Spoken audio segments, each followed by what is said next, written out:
Bang, ini agenda apa bang? Ya, nanti kita lihat aja. Mau komen dulu. Ada apa ya bang? Kira-kira malam-malam, pagi-pagi nih bang? Loli, Loli, apa kabar Loli? Bang, gimana nih bang? Ternyata Loli lagi sama abang nih bang. Loli gimana nih? Jelasin nanti ya. Maksudnya gimana? Gimana kamu? Loli, Loli, Loli kan bisa sama ini lo. kenapa bisa sama Bang Rasman? Gimana lo? Kenapa bisa sama Bang Rasman? Bang, gimana bang? Loli keluar atau? Loli keluar dari rumah aman. kabur udah betah disatuin sama open BO sama orang gila sama orang HIV coba siapa juga yang mau disatuin sama orang gitu. Masa sih di sana di ini? Iya mau coba silakan ganti Jadi kamu tadi keluarnya dari rumah aman jam berapa? jam 11. Dan Loli kenapa kamu memilih ke akhirnya ke Bang Rasman? Loli bukan ke Mama, ke Mimi? Karena apapun yang diomongin sama dia kan bohong semuanya. Berapa? Yang dia bilang bahwa dia sudah pernah ketemu dengan saya dan dia bilang katanya dia di sini ketemu dengan saya, bohong itu nggak pernah dia ketemu. Nah Loli, ini kamu ingin ketemu sama Fadel atau gimana sih? Ya mungkin ya. bang, jadi ini gimana bang? Mau lapor? Saya mau bawa dulu ke pihak kepolisian. Untuk menghindari hal-hal yang gitu. Saya tidak mau nanti saya dianggap apa namanya bersekongkol dengan Loli. Nah, bagaimana ceritanya nanti saya jelasin. Saya juga tadi udah mau istirahat di rumah, tiba-tiba ya begini. Saya harus bawa langsung ke sini. Loli kok bisa tahu alamatnya Bang Itu Rasman? yang saya heran itu. Itu yang saya kaget. Karena lihat dari YouTube. Karena kan Om Rasman kan sempat ngebikin preskon. Nah di situ kan menunjukkan di belakangnya ada poster tuh alamat. Nah sekarang pun dia nggak pernah ketemu gitu loh. Jadi dari situ aja kan ngomongnya nggak bisa dipercaya. Dari yang dia bilang dia menjanjikan 5M aja tapi tak tiba-tiba dia pura-pura lupa ingatan aja dengan cara seperti itu aja kalian juga bisa lah langsung mengambil keputusan bahwa ya emang dia ini tukang bohong yang mau gimana lagi. Tapi ini bagaimana? Mama kamu memang sama sekali nggak ada ngubungin selama kamu di rumah aman? Gak ada sama sekali. Dari awal pun dari dia nganterin saya ke Polres pun itu aja dia kabur itu aja ngebawa HP saya apapun itu padahal kan itu hak saya ya, itu kan HP saya gitu loh, kenapa kok dibawa kabur gitu. Ya mungkin dia pengen menghilangkan bukti atau apapun itu ya saya tidak tahu ya untuk menguntungkan saya bukan dia maksudnya seperti itu. Tapi kenapa sih kamu akhirnya tetap masih bersikukuh untuk berseteru dengan orang tua kamu sendiri? Ya karena dia nggak benar kan ya, di dunia ini kan bukan cuma anak doang yang bisa durhaka tapi kan ibu juga bisa durhaka gitu loh. Bahkan di dunia ini kebanyakan malah justru ibu yang durhaka terhadap anak tapi anak yang selalu disalahkan ya gitu. Jadi ya semoga aja anak-anak di sana yang diperlakukan seperti itu sama orang tua kalian tolong bersuara gitu loh. Jangan mau takut sama orang tua hanya karena mereka melahirkan kalian di dunia ini. Tapi kan kalian juga tidak meminta kalian dilahirkan di dunia ini gitu loh. Kalau bisa memilih pun pengen lahir dari rahim siapapun saya mau jujur gitu ya. Karena saya nggak bangga gitu ya. Mohon maaf sekali saya nggak bangga mempunyai ibu yang kontroversial seperti itu, ribut sana sini. Bahkan ribut sana sini pun harus memperlibatkan anaknya biar dia ini istilah kata benar omongannya, disuruh-suruh juga lah. Saya sudah capek ya, saya sudah muak gitu ya. Makanya ini juga saya melarikan diri karena saya perhatikan gitu ya selama 5 bulan ini saya diam, saya ditaruh di rumah aman. Saya pun juga ditaruh di rumah aman pun untuk membuktikan bahwa di sini tuh saya tuh bukan korban gitu loh. Maksudnya saya di sini mau berkorporasi, saya mengikuti semua permainan ini karena saya pengen membuktikan bahwa saya ini berani untuk hadapi masalah sampah ini karena ini nggak ada masalah tapi dibikin seolah-olah ada masalah. Kagetnya saya nggak tahu nih pendapat baru infonya nih. Jadi begini, kagetnya saya udah pulang kan, tidak menteri wawancara. Kagetnya saya sampai rumah, tiba-tiba ada panggilan, telepon berulang-ulang. Saya lihat dia Loli gitu kan. Nah lalu kemudian saya nggak yakin, saya biarin karena selama ini banyak yang ngaku Loli. Ketika saya video call nggak ada banyak angkat. Lalu tadi kirim voice note, benar suaranya gitu. Terus dia telepon saya, aja video call ya kelihatan kaget saya, ternyata dia sudah di depan kantor saya. Jam berapa itu bang? Dia bilang jam 10:30, ya setengah 11 ya. Loh, ini Loli benar, oh tolongin aku, dia nangis. Ya saya, ya sebagai seorang manusia dan dia tahu saya lagi nangis juga kasus laporan NN.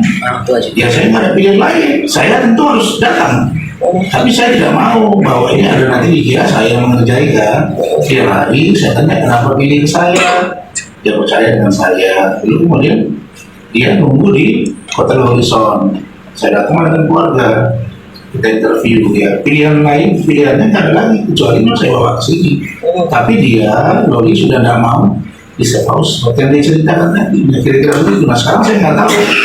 Nah, tapi yang pasti kalau begini kondisinya nggak bisa lagi, kita harus tapi seperti yang kemarin safe house ini nggak bisa juga, harus jelas transparan. Safe house-nya di mana, seperti apa. Nah, dan ini ternyata dari kemauan di semua, apalagi yang disampaikan yang katanya gitu ya, selama ini menyesal ini segala macam itu nggak ada. Nggak ada itu. Dia ketemu sama Silakan aja bilang tanya bagaimana cerita dia ini, itu nanti besok kita lihat. Tapi yang pasti ini kita lagi konsultasi dengan polisian. Saya juga besok ada urusan, terus saya juga mau istirahat. Tapi kan saya nggak bisa mengambil resiko. Karena dia juga umur, walaupun tinggal berapa bulan. Nanti saya bawa ke sini, baru kemudian nanti kita bicarakan seperti apa, sesuai dengan mau dia. Ya karena dia lah, kan bisa dipaksa-paksa juga harus menyerah di umur kan. Ya, begitu aja kan. Tapi Fadel tahu nggak bang? Loli sendiri bagaimana sih kok bisa sampai ada kok bisa punya ada kesempatan untuk keluar tuh seperti apa? Sempat kok bisa sampai keluar tuh gimana caranya? Situasi di dalam itu rumah aman itu seperti apa? nanti abis ini deh ya, abis ini ya. Nanti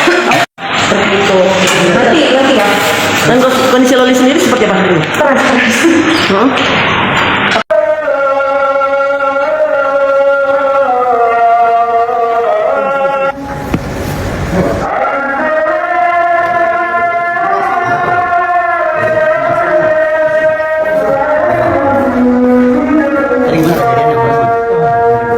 Diapain itu? Diapain?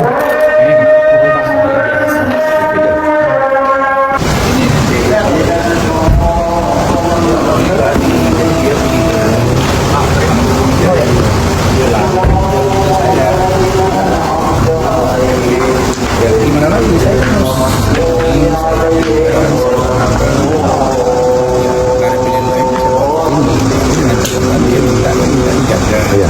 dia nggak mau bisa sampai sini media udah cium kan media tiba datang di ANM berantem sama istri saya dia maki-maki kan saya kan tahun dia maki-maki ya. Akhirnya dia pendorongan saya jaga istri lah kan udah dia ada teman-teman dia juga si ANM ini kan saya nggak tahu, saya nggak duga wah dipukulnya dengan handphone atau apa. Ini sebentar lagi bisa di dalam. Udah ada ya. Oh, dalam polisi bisa berani ya? Bukan itu ya, itu makanya kita laporin tapi juga ada rasa di atas. Oh, oke om ya. Kita proses tadi. Ya, om. Bang, mungkin tadi sedikit gimana bang? Kenapa? Tadi sedikit gimana mungkin akhirnya apa pecah tadi seperti itu bang? Begini, saya kan pertama dia perempuan, jadi saya tidak mau jangan sampai tangan saya ke dia. Yang kedua, ini kan istri saya mendengar saya dimaki, ya tentu dia marah. Dan NM ini mancing dan dorong-dorongan. Dan dia pukullah kepala istri saya kan, ya saya, istri saya udah mau balas, kan jangan. Kemudian saya dengar juga wartawan dibentak-bentak kan, apa ini ya, sementara Loli dia megang tangan istri saya terus karena Lolinya nggak mau, saya nggak mau ditinggal tante, saya mau di rumah tante, saya mau di rumah om. Mulai hari ini saya tunjuk Om Rasman kuasa hukum saya mau tidur rumah om, saya nggak mau itu. Jadi saya melerai istri saya dengan NN.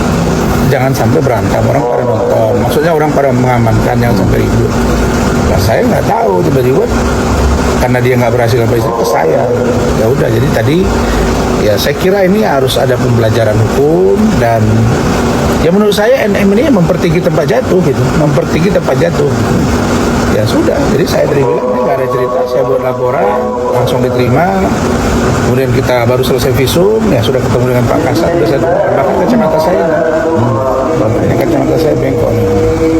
Itu ini kena pukulnya atau gimana? Ya kan, kalau saya lihat itu tangan dia sama handphone dia gitu.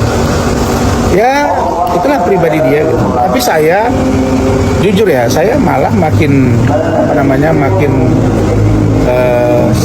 semangat untuk membantu Loli. Setelah Loli tadi bercerita dengan penuh air mata, saya dengar sendiri dia histeris. Nah, saya melihat, ya saya bilang sama Loli kamu sabar.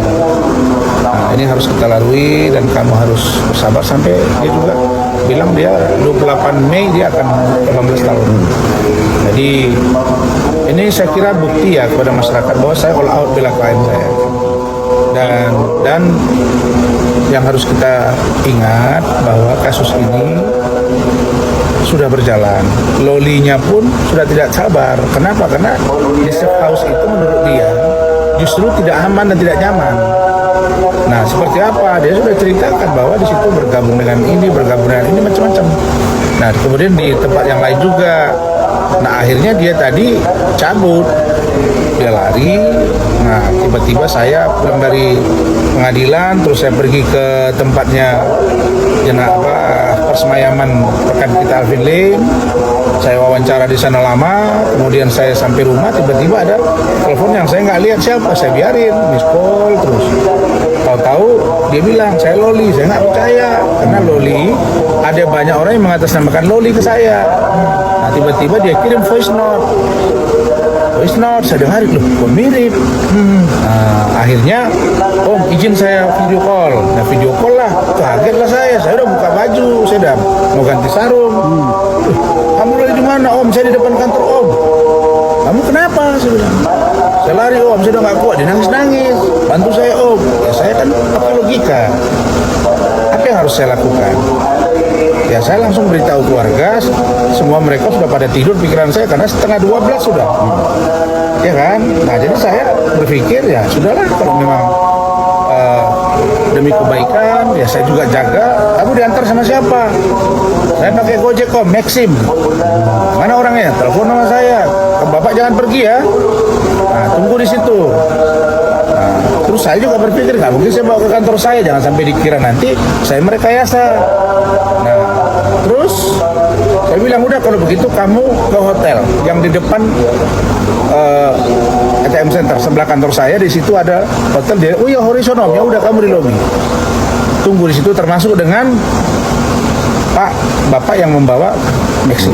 Berarti emang dari siapa itu? Iya. Itu dari jam berapa Bang?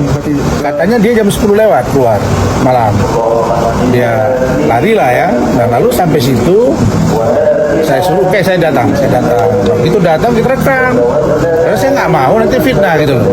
Jadi kan situ ada CCTV apa, udah kita interview. Nah, di situ gimana nih Om, saya udah nangis. Ya saya pikir Polda, Polres, kemudian Mabes, kemudian KPAI, Kemen PPA atau gimana gitu. Saya diskusi ke Polres lah ditangani kan. Tapi dia saya nggak mau di Polres gini. Dia kurang nyaman cerita loh dia semua. Nggak mungkin saya cerita sini masalahnya. Ya sudah, kamu saya bawa ke Polres. Nanti kalau kamu mau supaya kamu tidak di safe house harus ada yang memantau, yang mengawal, melihat perkembangan. Nanti kita bicarakan. Nah itu makanya dia saya bawa ke sini. Kan niat saya baik, saya bawa ke sini. Tapi supaya mereka mendengar apa yang dia rasakan selama di safe house. 3 bulan di safe house, satu lagi tadi ada namanya saya lupa. Nah, di situ juga dia mengalami hal yang sama. Nah, jadi menurut dia sampai dengan hari ini belum pernah NM tuh menemui dia di safe house. Jadi selama ini NM tuh ngomong jumpa apa nggak ada.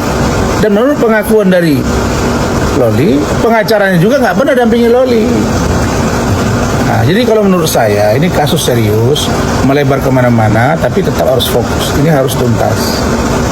Kasus Fadel kalau tidak terbukti jangan paksakan.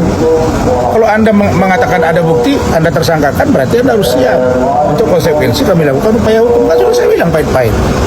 Nah jangan berlarut. Nah ternyata dia merasakan, saya ingin cepat Om. Pusing saya kata dia. Saya di sini seperti apa ini? Nah, jadi ini sebetulnya keinginan agar ini cepat selesai karena memang dia bilang saya tidak melakukannya dengan Fadel. Nah, bagaimana dia sebelum dengan Fadel dengan itu dia cerita semua tadi. Jadi saya kira ini kita mesti kawal kasus ini dan laporan saya harus jalan. Saya minta NM ditindak. Harus ditindak. Dan ini bukti lukanya. Ya, saya sambil naik ya. Saya udah janji sama Mas. yang dikening bang. Bang Philip, Bang, mungkin sedikit tentang luka ini, Bang. Gimana bagaimana bang yang Ini. Ini luka yang tadi, Bang, yang sempat kena terpukul itu, Bang, ya? Apa? Luka yang tadi yang sempat kena terpukul itu atau gimana? Bukan terpukul, dipukul. sama siapa? Nikita Mirzani, Wah. Selain abang yang tadi yang kena siapa bang? Tadi kan sempat ada Istri saya. apa yang luka? Dia dipukul kepalanya. Ya cuma tangannya tadi ada biram lah. Tapi saya pikir dia nggak usah lah. Karena ini memang langsung fakta. Saya bukan apa-apa. Ini dia perempuan. Kalau laki kita gas lah. Jadi makanya tadi saya mau coba-coba masuk pengacaranya. Saya nggak usah campuri lah. Urus saja klienmu, saya bilang. Nggak usah sok inilah. Tadi kan ada Fahmi kan.